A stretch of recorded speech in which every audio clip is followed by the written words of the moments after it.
Bonsoir à toutes et à tous, j'espère que vous allez bien. Petite annonce avant l'épisode du soir, je songe à reprendre les Creepshow avec un épisode par semaine mais beaucoup plus long, entre 15 et 30 minutes. Et je voulais vraiment avoir votre avis parce que certains d'entre vous préfèrent des épisodes courts de moins de 10 minutes mais plus fréquents, quand d'autres préfèrent m'écouter plus longuement sur des épisodes plus denses. Alors comme vous le savez, je ne pourrais pas mixer les deux, c'est-à-dire faire des Creepshow et en même temps fournir des épisodes plus courts dans le cours de la semaine. Pourquoi ? Parce que j'ai un travail qui m'occupe énormément. C'est pourquoi je veux vous laisser choisir pour le type d'épisode que vous préférez. Et c'est là que je vous attends nombreux sur Facebook, Instagram. Si vous écoutez ce message, vous le savez, je vous réponds toujours en DM. C'est une sorte de grand sondage. Alors vous qui êtes en train de m'écouter à ce moment-là, cliquez sur le compte Insta ou Facebook et envoyez-moi tout de suite un DM. Je suis sûr que vous avez plein d'idées. De mon côté, je pensais retourner au format originel, c'est-à-dire une première histoire un peu plus longue, un peu plus de 10 minutes, une seconde partie où je reviendrai sur l'histoire, et une troisième partie qui pourrait être soit la critique ou des recommandations d'un film d'horreur ou de vidéo en particulier, ou bien de revenir sur une actualité horrifique qui a ponctué la semaine, sortie d'un jeu vidéo, fait paranormal, bref, ça dépendra forcément de l'actualité. Vous aussi, vous avez forcément des propositions, des choses que vous voudriez entendre. J'ai hâte de les retrouver, comme je le disais, sur Facebook et sur Instagram. Vous n'êtes qu'à un clic de le faire et c'est vous qui décidez de l'avenir du podcast et des épisodes. J'en profite pour faire une petite pause référencement. Vous le savez, vos avis comptent. Ils peuvent aider de futurs auditeurs à se décider, mais aussi à me découvrir. Alors je vous invite sur les principales applications de streaming musical à venir me noter, liker les épisodes ou m'enregistrer dans des playlists, c'est hyper important. Et si vous ne l'avez pas encore fait, vous pouvez également vous abonner sur YouTube. Je vous attends nombreux. Et tiens, ça me donne une idée, je reprendrai, je pense que les plus anciens d'entre vous s'en souviennent, le listing des commentaires chaque semaine positifs que j'ai reçus sur les plateformes d'écoute ou des messages en privé. Je vous souhaite une excellente écoute pour cet épisode ce soir. Je vous retrouve également très vite dans mes commentaires. Installez-vous confortablement dans le noir. Je n'ai jamais été doué pour me faire des amis ou pour nouer des liens avec les gens en général. Je ne suis même pas aussi proche de la plupart des membres de ma famille que je le suis de Jessie. Jessie, c'est ma meilleure amie. Je ne la connais que depuis 1 an et demi, mais elle est littéralement mon univers. C'est la seule personne à qui je peux parler, la seule personne qui me comprend. Je n'ai jamais dormi ailleurs que chez moi, et même lorsque je suis censé rester chez un membre de la famille, je m'inquiète. Et en général, il doit appeler mes parents pour venir me chercher, ce qui oblige mes parents à annuler tous leurs projets. Mes parents m'en veulent. Je suis un énorme fardeau pour eux à cause de mon anxiété. Jessie m'a demandé si je voulais faire une soirée pyjama chez elle. Je n'étais jamais allé chez elle, ni chez personne d'autre d'ailleurs. Et j'avoue que j'étais plutôt ravie, mais aussi hésitante, au cas où je deviendrais anxieuse et que je gâcherais la soirée et mon amitié avec. Je savais que je réfléchissais probablement trop, mais ça me faisait quand même peur. Jessie m'a laissé du temps pour réfléchir et j'ai accepté. Je l'ai dit à mes parents et ils étaient assez surpris, mais ils ont décidé de me laisser y aller parce que j'avais une véritable occasion de me faire une meilleure amie pour la vie.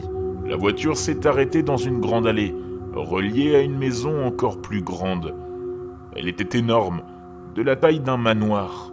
Probablement la plus grande maison sur laquelle j'avais jamais posé les yeux. Mes parents et moi, nous nous sommes dirigés vers la porte d'entrée qui faisait environ 2 fois la taille de mon père, qui mesurait 1,80 m. Il n'y avait pas de sonnette, mais un heurtoir en argent, anormalement grand, au milieu de la porte. J'ai frappé. Jessie a ouvert la porte. Elle s'est immédiatement penchée pour me serrer dans ses bras. La mère et le père de Jessie se sont également approchés de la porte et se sont tenus derrière elle, avec un sourire réconfortant sur le visage. Le père de Jessie était aussi grand que mon propre père. Il avait l'air d'un père ordinaire. Même chose avec sa mère. Jessie m'a fait visiter son immense maison, ce qui a pris environ 1 heure. Puis, nous nous sommes aventurés dans la chambre de Jessie, qui était énorme et rose, très rose, comme si chaque objet qui la composait était rose. Après être resté un moment dans la chambre de Jess, à jouer à des jeux et à manger des bonbons, sa mère est entrée dans la pièce et a posé une feuille de papier A4 sur le lit de Jess. Sa façon de marcher était si élégante et gracieuse, comme une ballerine. J'ai retiré mes écouteurs et j'ai attrapé la feuille de papier. Dessus, il était écrit « Suis ces règles pour t'assurer une soirée pyjama réussie et sans danger. Ne mange pas trop de bonbons, ils peuvent les sentir à des kilomètres à la ronde. Ne quitte pas la chambre après 1h45 du matin. Souviens-toi de cette règle, ta vie en dépend. Si tu te réveilles pendant la nuit sans raison apparente, cache-toi sous le lit dans les 25 secondes qui suivent. Comme ça, ils ne pourront pas te voir. Ne prends pas de collation dans le mini-frigo entre 20h56 et 21h47. Tu n'aimeras pas ce que tu y trouveras. Pense à éteindre toute source de lumière, à l'exception de la télévision qui doit rester allumée toute la nuit. Je ne peux pas insister sur l'importance de ce point. Si tu te réveilles par hasard et que tu vois Jessie assise, réveillée dans son lit, cours, enferme-toi dans la salle de bain et reste-y pour le reste de la nuit. Si Jessie frappe et qu'elle dit qu'elle est blessée et qu'elle a besoin d'aide, ignore-la et ne réponds pas. Si tu te réveilles et que tu entends le bébé pleurer, ignore-le complètement. Ne bouge même pas. Ce n'est pas un bébé. N'essaye pas de parler à Jessie pendant la nuit. Et, si elle te parle, ne réponds pas. C'est crucial si tu veux rester en sécurité. Si tu entends un chien gémir et gratter à la porte de la chambre, tire Jessie sous le lit, puis cache-toi derrière l'étagère. Nous n'avons pas de chien. Si tu entends une sonnerie dans ton oreille, cours, quitte la maison. C'est la seule exception, sinon nous mourrons tous. Passe une bonne soirée pyjama. Ça devait être une sorte de blague, ça ne pouvait pas être vrai. Mais j'ai quand même l'impression que je dois suivre ces règles qui donnent la chair de poule. J'ai plié le morceau de papier et je l'ai mis dans ma poche droite. Puis, je me suis assise de nouveau pour jouer avec Jessie. Après environ 1 heure, le père de Jessie a ouvert la porte. « C'est l'heure du coucher, les filles. Vous devez aller dormir maintenant. » Je suis soudain devenue très anxieuse, car c'est à ce moment-là que je devais commencer à suivre les règles effrayantes. J'ai retenu toute mon émotion parce que je ne voulais pas perdre une amie comme Jessie. Jessie et moi, nous nous sommes toutes les deux mises au lit. On s'est mis en tête bêche pour que ma tête soit au fond de son lit. « Bonne nuit, Tina. Faites beaux rêves, » elle a dit, entre 2 bâillements. Je ne sais pas comment mes rêves allaient être paisibles après ce que j'avais lu. Étonnamment, je me suis endormi assez vite. Mon sommeil était assez profond. Et je n'ai pas fait de cauchemar comme la plupart des nuits. C'est là que je me suis réveillé. Mon estomac s'est enfoncé. Je me suis retourné pour voir Jessie, assise, toute droite dans son lit, bien réveillée. Je ne voulais pas croire que ces règles étaient vraies, mais mon instinct me disait de courir. Je me suis précipité dans la salle de bain et j'ai fermé la porte derrière moi. Après quelques bonnes minutes d'hyperventilation dans la salle de bain, j'ai décidé de déverrouiller la porte. Je me suis dit que c'était probablement stupide de toute façon. Juste avant que ma main n'atteigne la serrure, quelqu'un a frappé à la porte. J'ai frisé. « Tina, aide-moi, je me suis fait mal à la tête et je vois flou. » Je voulais désespérément ouvrir la porte, mais quelque chose dans ma tête me le déconseillait. Jessie continuait à crier à l'aide. Je me suis affalé dans un coin, en tremblant à chaque respiration. Elle a crié pendant des heures. C'était insupportable. Sa voix devenait moins humaine et plus déformée à chaque cri. Lorsqu'elle s'est arrêtée, j'étais déjà à moitié endormi. Je me suis réveillé et la lumière du soleil dehors me piquait les yeux. Mes oreilles palpitaient encore. Je me suis lentement levé du coin de la salle de bain et j'ai déverrouillé la porte. Jessie jouait sur sa PS5.